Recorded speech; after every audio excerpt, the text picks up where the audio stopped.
오늘의 말씀은 로마서 강의 16번째, 제목은 내 안에 죄가 살아날 때라고 잡았습니다.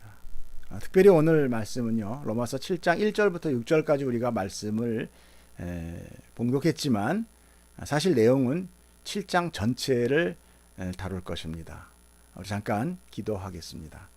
사랑의 하나님 아버지, 감사합니다. 특별히 사도 바울을 통하여 우리에게 복음의 참 진리를 깨닫게 하시고 율법과 하나님의 은혜가 무엇인지를 분명하게 깨달아 우리가 율법도 그리고 하나님의 은혜도 아버지 하나님에 감사하며 받는 저희가 되게 됐음을 정말 감사드립니다. 오늘도 또 그 하나님의 복음을 배우기를 원하오니 성령님 우리 안에서 깨우쳐 주시옵시고 그 말씀으로 우리가 진정한 참 생명 받을 수 있게 도와주시옵소서. 감사하며 예수님 이름으로 기도드렸사옵나이다. 아멘. 우리는 6장에서 똑같이 율법 그리고 은혜에 대해서 계속 지금 다뤄오고 있었어요. 그것은 그 당시에 어떤 신앙적인 사조, 이단들에 의해서 어떤 경건주의라든지 율법주의라든지 또 어떤 방임주의라든지 여러 가지 그런 주의들이 생기면서 사도 바울은 이방 지역에 다니면서 그 율법과 하나님의 은혜를 분명하게 설명해 주어야 했던 것입니다. 또 역시 우리가 오늘 지금 믿고 있는 우리 역시도 우리가 예수님을 믿고 살아가는 이 모든 삶 가운데 우리가 과연 이 율법을 어떻게 나에게 적응하고 어떻게 은혜 안에서 살아가야 될지를 사실 우리는 잘 모릅니다. 사실 우리는 여기서 방황하고 있습니다. 그런 얘기들을 비유를 통하여 우리에게 하나하나 깨우쳐주고 있습니다. 이 반복되는 깨우침이 뭐 똑같은 얘기네가 아니라 계속 나에게 점차적으로 내 안에 있는 죄와 싸울 수 있는 나의 육신의 옛 습관과 싸울 수 있는 그런 힘이 되기를 축복합니다. 자, 6장에서는 뭘로 비유를 했었죠? 종과 주인, 그렇죠? 종과 주인에 대한 비유를 통해서 율법과 은혜를 가르쳐 주셨어요. 오늘은 또 다른 비유를 통해서 우리에게 은혜를 가르쳐 주시죠. 자, 우리 1절을 다시 한번 상기하는 김에 읽어봅시다. 형제들아, 내가 법 아는 자들에게 말하노니 너희는 그 법이 사람이 살 동안만 그를 주관하는 줄 알지 못하느냐로 시작이 합니다. 여기서 법 아는 자들에게 말한다고 얘기해요. 법 아는 자들에게라는 것은 법 아는 사람에게만 말한다라는 의미보다는 너희가 알듯이 내가 법에 대해서 말하는데 이게 더 번역이에요. 다시 한번 법 아는 자들만 들어라가 아니라 너희가 알듯이 내가 법에 대하여 말하겠다. 이게 더 원한에 가까운 해석이라는 거예요. 그러므로 법이란 사람이 살아 있는 동안에만 효력이 있다라는 이 당연한 이치를 말하고 있으면서 한 예를 드는데 그것이 바로 2절, 3절 시작되는 겁니다. 2절, 3절 한번 읽어볼까요? 남편 있는 여인이 그 남편 생전에는 법으로 그에게 매인바 되나 만일 그 남편이 죽으면 남편의 법에서 벗어나느니라. 그러므로 만일 그 남편 생전에 다른 남자에게 가면 음녀라. 그러나 만일 남편이 죽으면 그 법에서 자유롭게 되나니 다른 남자에게 갈지라도 음녀가 되지 않으냐니라. 이 얘기는 종이 죽음으로 인하여 죄인의 영향권에서 벗어날 수 있는 것. 간단하게 얘기하면 우리가 직장에 들어가면 직장에 규율이 있는데 그 직장 벗어나면 그 직장에 규율 필요 없는 거죠. 똑같은 겁니다. 남편이 여인이라고 얘기하는 이 지금 상황은 그러나 좀 더 독특한 지금 비유 안에 그 진리가 들어가 있어요. 그것은 뭐냐면 우리가 늘 이 구원이라는 비유의 안에 들어가 있었던 그 뭐였냐면 결혼이라는 상태였죠. 그래서 예수 그리스도를 신랑으로 그리고 우리 교회를 신부로 그래서 우리가 아담과 하와가 하나님께서 남자가 부모 곁을 떠나서 여자와 하나가 된다라는 어떤 그 창조 시의 말씀 하나님의 말씀에 입각한 것은 어떤 남자와 여자가 만나서 결혼을 한다라는 의미 아니라 그뿐만 아니라 그 안에 나중에 하나님께서 그 구원을 하는 그림을 그 안에다가 새겨 놓았다. 그래서 이 결혼이라는 관계는 상당히 복음 안에서 중요한 비유가 될 수밖에 없습니다. 결혼은 두 사람을 하나로 묶는 건 맞죠. 그렇죠? 지금이야 남자와 여자가 하나가 되어서 새로운 가정이 탄생한다고 하지만 사실 세상의 힘의 논리에 의해서 이렇게 동등하다기보다는 옛날에는 가정도 남성이 지배하고 있었어요. 그렇죠? 현재도 신부는 결혼을 함으로 남자의 성이나 남자의 본을 따르게 되죠. 그렇죠? 남자의 가정을 시집, 그리고 친정, 이거에는 아직도 한국 사회에서는 최소한 적용이 되고 있는 거죠. 그러므로 신부는 이제 남편에게 속하여 누구의 법을 받게 돼요? 남편의 법에 의하여서 살아가게 돼요. 특별히 지금 이 성경을 쓰여져 있는 이 고대에서는 더욱더 그러했어요. 거의 여성이 소유화되다시피 했고, 그래서 율법에 보면은 좀 약간 하나님은 너무 성평등, 불평등주의 아닌가 할 정도로 여자들의 어떤 주장도 다 기각하고 있고, 그리고 남자에 의해서, 남편에 의해서만 여자가 약속한 것도 효력을 발생할 수 있었어요. 그런데 이거를 그냥 우리가 사회법으로 보면 상당히 불합리한 법이라고 생각이 드는데, 제가 언제 한번 설명드렸잖아요. 여자는 누구다? 교회다.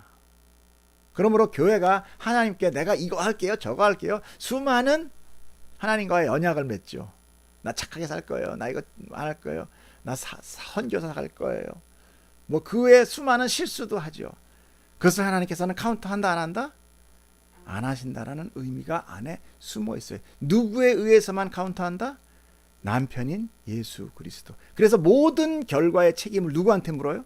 예수 그리스도한테 묻겠다는 거예요. 이 그림이 예수님이 십자가에 달리시면서 모든 인류의 죄를 대속해서 죽을 수 있는 기본적인 틀과 논리가 이 안에 하나님께서 미리 예정하고 계시는 거예요. 언약 가운데. 그러니까 우리가 이 성경을 볼 때 너무 세상적인 것만 보면은 그 안에 진리를 깨닫지 못하는 거예요.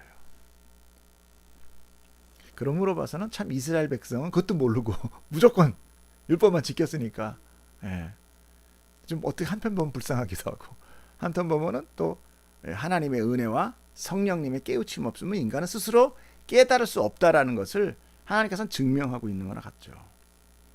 이렇게 신부가 신랑 집에 가서 살게 되는 것을 우리나라의 살이 말일로 얘기하면 뭐라고 그래요? 시집살이라고 얘기하죠.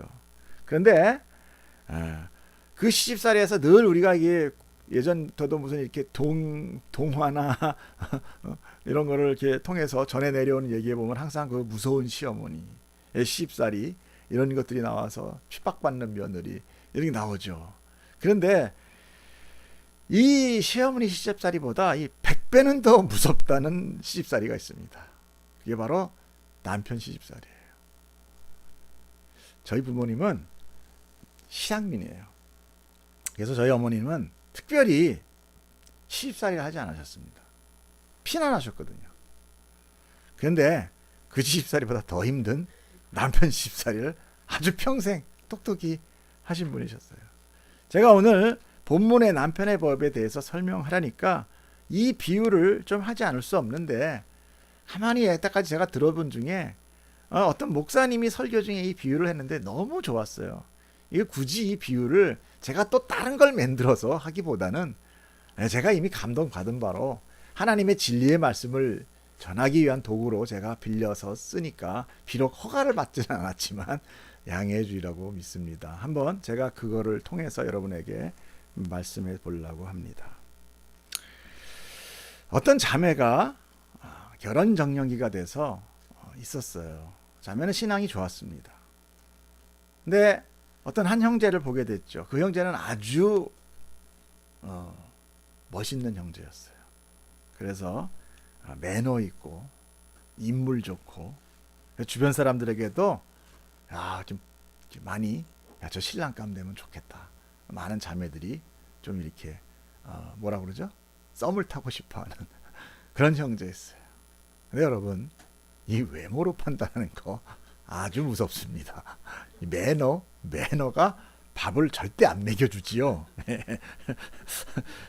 어찌됐든 그래서 그 둘은 정말 짧은 연애지만 깊은 사랑을 나누면서 드디어 결혼을 하게 되었다고 합니다. 그런데 결혼을 한 지 얼마 안 돼서 이윽고 드디어 이 남편이 달라지기 시작했어요. 앞에서 우리가 잠깐 얘기했다시피 이 시어머니보다 이 벨뚝스러운 남편 만나면 이거 아주 이 삶이 심각한 상태가 됩니다. 이 남자가 술을 먹기 시작하더니 본격적으로 이 술에 깊이 아주 심의가 돼서 매일같이 술을 먹고 이제 드디어는 주사를 부리기 시작했다고 해요. 술만 먹으면 살림살이 다 부시고 이윽고 아내한테까지도 손찌검을 하기 시작했다고 합니다. 이거는 점점 더 심해져서 이제 아주 그 동네에서는 아주 유명한 집이 됐대요. 그 집이 아무튼 한번 우당탕탕 하지 않으면 동네 사람이 잠을 잘 수 없어요. 야, 이제 끝났다 할 정도로 유명한 집이 된 거예요.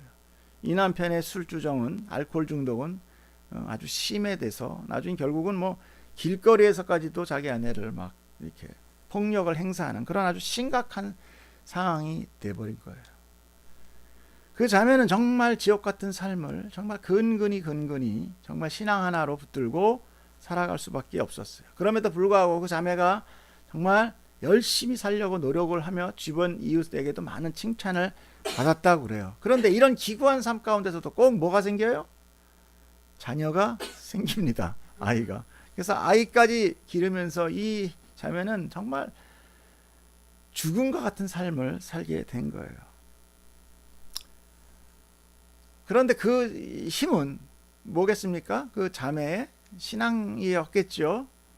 그 신앙이 있어서 날마다 기도를 하며 하나님을 붙들고 눈물로 정말 남편을 좀 바꿔달라고, 술 좀 끊어지게 해달라고 이렇게 기도를 했다고 그래요. 그러던 중에 어느 날 이 남편이 친구들과 함께 등산을 가게 됩니다.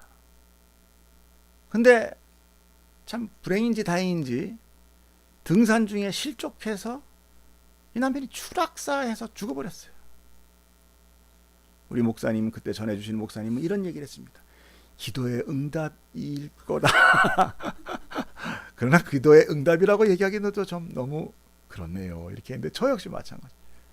자매의 응답이라고 참 이야기하기 뭐하지만 그래도 어찌됐건 자매한테 이런 불행스러운 일, 이 불행인지 다행인지 정말 모를 일이 벌어진 거죠. 어찌됐건 그 자매는 그 남편으로부터의 그런 기구한 삶에서 이제 어떻게 돼요? 벗어날 수 있게 된 거예요. 더 이상 그 남편의 폭력과 영향력으로부터 해방이 된 것이죠. 바로 이것이 오늘 사도가 우리에게 이야기하고 있는 남편의 법에서 자유롭게 되었다라는 거에 아주 기가 막힌 비유로 저는 설명되고 있다고 생각을 합니다. 좀 이해가 가십니까?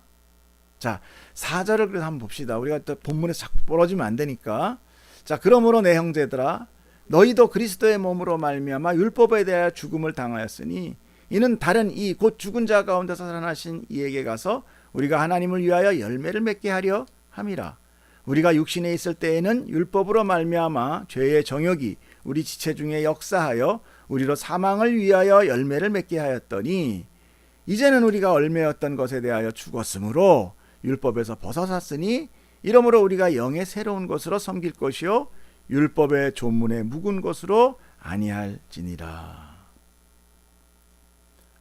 바로 이 자매가 비록 첫 결혼은 불행으로 시작이 됐고 고난을 받게 되었지만 이제 그 남편이 죽음으로 인하여 그 자매는 그 남편으로부터의 속박과 어려움으로부터 해방이 되었던 거예요.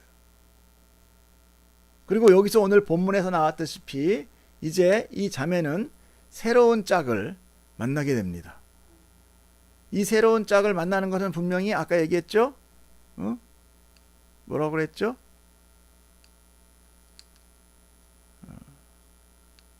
죽어서 가는 것은 음란한 것이 아니다. 예, 뭐 얘기했죠 본문에서. 예, 남편이 죽었기 때문에 시간이 좀 지났는지 얼마나 지났는지는 제가 모르겠지만 예, 새로운 짝을 만나게 돼요. 이것도 역시 그 자매의 저는 그동안의 기나긴 기도를 통해 받은 은혜였을 것이라고 생각이 됩니다. 그 새로운 신랑, 새로운 형제, 새 뉴 인물의 이니셜 이름은 J였습니다. J는 바로 지저스의 이니셜입니다. 그 다음에는 예수 그리스도를 새 신랑으로 맞이하게 된 거예요. 그리고 새 신랑의 마음을 받아 예전에 처녀 때 기도하고 받았던 어떤 선교사의 꿈을 다시 꾸게 됐고, 그래서 그 길로 모든 것을 다 청산하고 아주 오지 해외로 선교사로 떠납니다. 그 선교사의 삶은 이전에 살았던, 비록 남편한테는 굉장히 처절한 인생을 살았지만 지금은 문화적으로 아주 처절한 그런 열악한 나라에서 복음을 전하며 선교를 하는 선교사의 삶을 살게 된 것입니다. 그녀의 삶은 어쩌면 예전 첫 남편으로부터의 어려웠던 삶보다 물질이나 환경 면에서는 훨씬 더 안 좋은 상황이었을 것입니다. 그러나 그녀는 지금 너무도 행복합니다. 그녀의 삶은 기대와 벅찬 기쁨이 있습니다. 첫 남편과의 삶은 점차로 꺼져가는 불빛과 같은 그런 소멸하는 죽은 것 같은 삶이었다면, 두 번째 남편과의 삶은 기쁨과 생명이 살아나는 삶이 되었던 것입니다. 이것이 바로 그 삶의 열매로 나타난다라고 오늘 말씀은 하고 있습니다. 어느 한 사람이 그 선교사에게 이렇게 물었다고 합니다. 선교사님은 이 어려운 환경 속에서 어떻게 그 긴 세월을 이렇게 기쁨으로 섬기며 오늘까지도 이렇게 행복하게 사실 수 있습니까? 어떻게 오늘까지 이렇게 오실 수가 있었습니까? 그 원천이 무엇입니까? 라고 물었습니다. 그런데 그 물은 그 사람이 많은 선교사들을 인터뷰를 했을 때 인터뷰의 첫 그 감동의 이야기는 이런 거였답니다. 사명입니다. 하나님에 대한 사명입니다. 제가 하나님과 언약을 맺었거든요. 그렇게 얘기하는 것이 다 태반사였어요. 그래서 그 질문한 사람도 아마 이 선교사님이 그렇게 이야기할 거다라는 것을 그냥 직감을 했던 거죠. 암암리에. 그런데 선교사님은 머뭇머뭇 수줍은 듯 말을 아끼다가 계속 어떤 힘이 있으셨어요? 어떻게 이길 수 있어요? 이런 반복되는 질문에 한마디를 꺼냈다고 합니다. 이 선교사님의 전라도 여자분이셨는데, 전라도 나가 전라도 여자분인데 이 사주 진한 구수한 전라도 사투리를 섞어서 전하셨다면서 목사님은 이렇게 얘기를 했습니다. 주님이 막 어찌 날 사랑하시는지. 예, 전해오죠. 그때 이 물어봤던 분은 새롭게 깨달았다는 것이죠. 우리가 오늘 6절에 보면은 새로운 것을 섬길 때 율법의 조문에 묵은 것으로가 아닌 하나님의 사랑으로 했다라는 이야기가 있습니다. 우리는 이 사명하게 하지만 사실 사람의 사명 지키는 열정은 그건 또 하나의 짐입니다. 또 하나의 올무예요. 또 하나의 무거운, 어떻게 보면은 뭐랄까요? 의무라고 그럴까요? 예수 그리스도는 우리에게 복음을 와서 진리 가운데 너를 자유케 하고 올무에서 해방시켜 준다고 그러는데, 우리는 사명을 가지고 일한다고 합니다. 그 일이 저는 어쩌면은 옛 육체에 우리가 익숙한 그런 어떤 사명감에 일하는 것 아닌가. 그것이 과연 우리 오늘 인터뷰한 이 선교사님은 그것이 아니었다는 것입니다. 바로 뭐였어요? 사랑이었다. 남편의 사랑. J라는 예수 그리스도 신랑의 사랑이 이 자매로부터 모든 환경을 이겨낼 수 있는 그런 원천이 되었다는 것입니다. 바로 그 사랑이 이 선교사님 뿐만 아니라 우리의 삶의 열매를 바꾸시는 것입니다. 어디에서 어디로? 사망에서 생명으로. 그럼 여기서 우리가 이런 얘기를 할 수 있어요.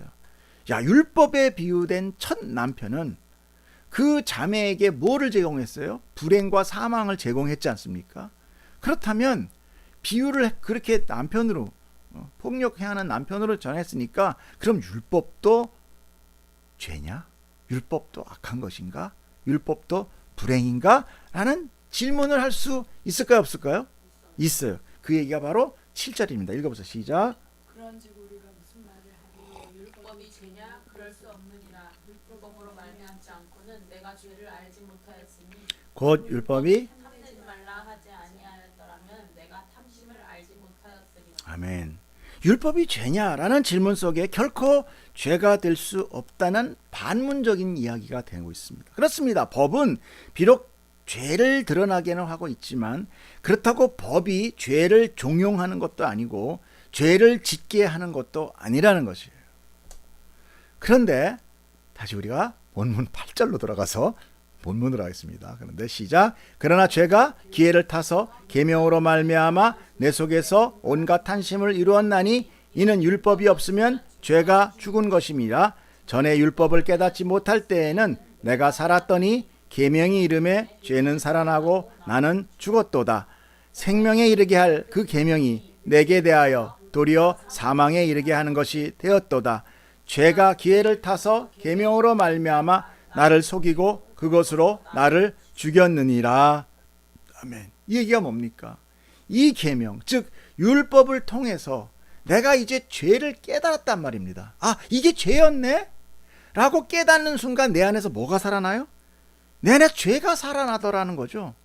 내 안에 죄가 드러나게 되더라는 것이죠. 즉 율법이 없었으면 죄에 대해서 아주 모르기 때문에 그냥 예를 들어서 뭐 사자가 임팔라 잡아먹고 회개하는 거 보셨습니까?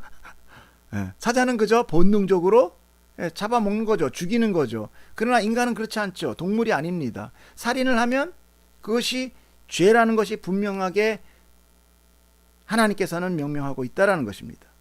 그렇기 때문에 이제 율법이 내 안에 죄가 있다라는 것을 깨닫게 하기 때문에 이제 나는 뭐예요? 내 안에 모르고 덮여있던 죄가 살아나게 되고 그 죄로 인하여 나는 어떻게 돼요? 죄의 값은 사망. 즉 내가 그 죄로 인하여 죽게 되었다라는 이런 아이러니한 논리가 연결된다는 것이죠. 죽었다는 것은 우리가 지난주에 배웠던 주인과 종에서의 이야기를 우리가 떠올릴 수 있어요. 그러므로 결국은 율법이 나로 하여금 죄에 붙들려서 죽게 하였던 것입니다. 율법이 나를 붙들어서 율법으로 하여금 나로 죄에 붙들리게 했다는 거죠. 왜? 율법이 아니었으면 내가 죄를 몰랐으니까. 근데 율법이란 내가 죄를 알게 되니까 이제 이 죄에 붙들려. 내가 아무리 선하게 살래도 이 죄가 나를 어떻게 해요? 붙들고 한놔주는 거예요. 하나님의 심판은 바로 이 율법에 의해서 판결이 되잖아요. 그래서 너는 죄인이다. 너는 의인이다. 그럼 이 율법에 의해서 나는 이제 뭘로 드러나? 죄인으로 드러나고 그 죄는 나로 하여금 사형이라는 죽음의 사망으로 결과를 낳게 되는 거죠. 하지만 결국 율법은 죄라는 것을 알고 분별할 수 있게 해주는 것이기 때문에 그래서 12절을 읽어보겠습니다. 이로 보건대 율법은 거룩하고 계명도 거룩하고 의로우며 선하도다. 왜요? 깨닫게 해주는 거니까. 그런즉 선한 것이 내게 사망이 되었느냐? 그럴 수는 없느니라. 오직 죄가 죄로 드러나기 위하여 선한 것으로 말미암아 나를 죽게 만들었으니 이는 계명으로 말미암아 죄로 심히 죄되게 하려 함이라. 이 얘기는 뭐냐면 내가 원래 죄인이었다라는 거예요. 특히 해서 율법이 죄를 짓게 한 것이 아니라 나 원래 죄인이었는데 그동안 모르고 살았는데 율법으로 인하여 그 법으로 인하여 내가 이제 나 죄인 맞구나를 깨닫게 해줬다라는 것입니다. 그러면 죄인 맞구나를 깨닫게 한 자는 어디로 갑니까? 살려주세요로 나오게 되는 것입니다. 잘못했어요로 나오게 되는 거예요. 그렇죠? 되게 모든 사람들이 왜 뻔뻔합니까? 뻔뻔한 건 또 그래도 좀 그거랑은 안 맞네요. 죄인임을 알면서도 아닌 척하는 게 뻔뻔한 거니까. 죄인을 모르고는 자기가 누구에게 심판자에게 용서를 구할 수 없는 것이죠. 자, 이제 율법이 선하며 거룩한 것임을 알게 되었는데, 근데 중요한 거는 이겁니다. 그런데 이 아는 지식, 이게 죄지 하는 이 지식이 그 지식이 나한테 있다고 해서 나를 그 지식이 그 죄에서 벗어나게 해주지 못하더라. 이런 거예요. 난 분명히 그게 죄인지 알겠어. 시기심, 질투, 욕망, 탐심, 이게 죄구나를 알았어요. 그런데 그것이 그 아는 지식이 그것으로부터 벗어나게 해방시켜주지 못하더라는 거예요. 이것이 우리 신앙 안에 있는 진짜 아이러니한 것이고 불합리하며 우리의 신앙을 늘 불안하게 하는 요인이 되는 것입니다. 안 그렇습니까? 그래서 우리뿐만 아니라 이 고민은 누구도 해요? 사도 바울, 정말 하나님의 은혜를 받고 하나님의 복음 안에서 복음을 선포하고 정말 복음을 위해서 목숨을 버린 그 사도 바울마저도 이런 고백을 하고 있어요. 봅시다. 14절 시작. 우리가 율법은 신령한 줄 알거니와 나는 율신에 속하여 죄 아래에 팔렸도다. 곧 내가 원하는 것은 행하지 아니하고 도리어 미워하는 것을 행함이라. 만일 내가 원하지 않은 그것을 행하면 내가 이로써 율법이 선한 것을 시인하노니 이제는 그것을 행하는 자가 내가 아니요 내 속에 거하는 죄니라. 이 얼마나 지금 이 대사도가, 여러분 나는 목사님도 이런 얘기하는 거 뭐 본 적이 없어요. 그런데 이 대사도가 이 로마를 향한 복음의 이 서의 말에 자기 안에 죄가 발생하며 율법으로 죄가 드러나는 것을 전혀 내가 컨트롤하지 못하더라는 것을 시인하고 있는 거예요. 여러분, 복음 안에 우리가 죄로 드러나는 것은 어쩌면 굉장히 진리입니다. 죄인이 법에 의하여 죄로 드러나는 것은 너무나도 당연한 것이거든요. 근데 우리는 너무나 섣불리, 너무나 빨리 이 성화라는 것을 내가 너무나 빨리 죄를 버리고 아주 그냥 거룩하게 되는 걸로, 선하게 되는 걸로 착각을 합니다. 그래서 그거를 안 되니까 뭘로 가려요? 행위로, 규칙으로, 겉껍데기로 계속 가리면서 너 그거 했어? 안 했어. 담배 끊었어? 못 끊었어. 술 먹어? 안 먹어. 이런 종교적인 행위로 자기를 감싸면서 자기의 거룩을 다른 사람들에게 증명하고 깨끗함을 가리는 거죠. 이율배반적인 그런 삶을 살아간다는 거예요. 그런데 이 대사도는 지금 오늘 그 모든 것들을 확 열고 이 수치스러운 자기의 실체를 그대로 드러내고 있다는 것입니다. 이것이 복음을 선포하는 사도의 인생의 후반부에 마치 피를 토하는 것 같은 그런 토로의 고백인 것입니다. 사도의 이 솔직한 고백이 사실 복음을 받는 우리에게 어떤 역할을 합니까? 실망이네. 이제 안 믿어 이거. 이거 뭐 아무도 안 되는 거네. 이겁니까? 아니면 어쩌면 우리에게 살아가는, 신앙으로 살아가는 이 어두운 세상에서 살아가는 우리 믿음의 자녀들의 위로와 용기가 됩니까? 저한테는 위로와 용기가 됩니다. 마지막 사도 바울의 고백을 우리가 정말 가슴으로 다시 읽어보겠습니다. 시작. 내 속 곧 내 육신에 서한 것이 거하지 아니하는 줄을 아노니 원함은 내게 있으나 행하는 것은 없노라. 내가 원하는 바 선은 도리어 원하지 아니한 바 악을 행하는 도다. 만일 내가 원하지 않은 것을 하면 그러므로 내가 한 법을 깨달았노니 곧 선을 행하기 원하는 나에게 악이 함께 있는 것이로다. 내 속사람으로는 하나님의 법을 즐거워하되 내 지체 속에 한 다른 법이 내 마음의 법과 싸워 내 지체 속에 있는 죄의 법으로 나를 사로잡는 것을 보는도다. 오호라, 나는 곤고한 사람이로다. 이 사망의 몸에서 누가 나를 건져내랴. 여기서 잠깐 숨을 쉬고요. 25절을 읽습니다. 우리 주 예수 그리스도로 말미암아 하나님께 감사하리로다.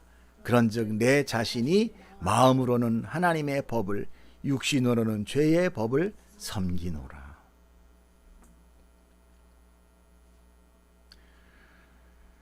여러분, 저는 이거에 대해서 다른 해석이나 여러분에 대해서 무슨 삶의 적용을 이야기하려고 하지 않겠습니다.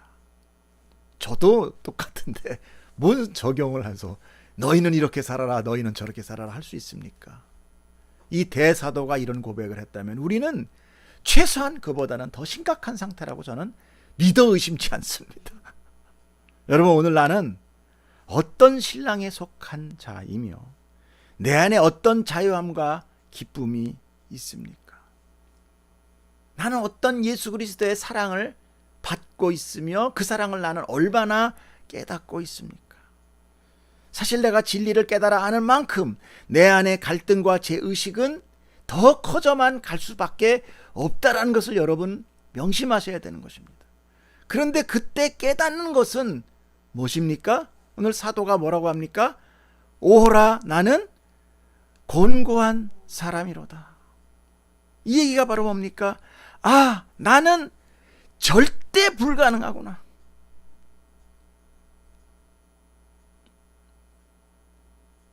여러분, 이거를 하나님의 진리 앞에서 고백해야 돼요. 고백할 때까지 하나님은 밀고 내려갈 겁니다, 여러분을. 조금 선한 거? 아니요. 조금 내가 착한 거? 아니요. 여러분이 비명을 지르지도 못하는 그 상태까지 하나님은 푸시해 내려갈 겁니다. 왜? 그때야 비로소 나의 신랑 제이의 사랑을 깨닫게 되기 때문에 그렇습니다. 그 불가능함 속에서 나를 하나님의 사랑과 예수 그리스도의 은혜를 통하여 나는 살 수 있는 거구나 로 고백이 돼요. 오라, 나는 곤고한 자로다. 이 사망의 몸에서 과연 누가 나를 건져낼 수 있으랴? 이건 건져낼 수 있다는 겁니까? 없다는 겁니까? 없다는 것입니다. 이 사도의, 태사도의 이 고백, 주여 나를 붙들어 주옵소서라는 이 철저한 고백과 함께 여러분 믿음을 붙들 수밖에 없는 자가 되는 것입니다. 여러분, 오늘 여러분은 이 신앙으로 인하여, 이 신앙의 율법, 하나님의 말씀을 통하여 얼마나 많은 고뇌와 고심을 하고 있습니까?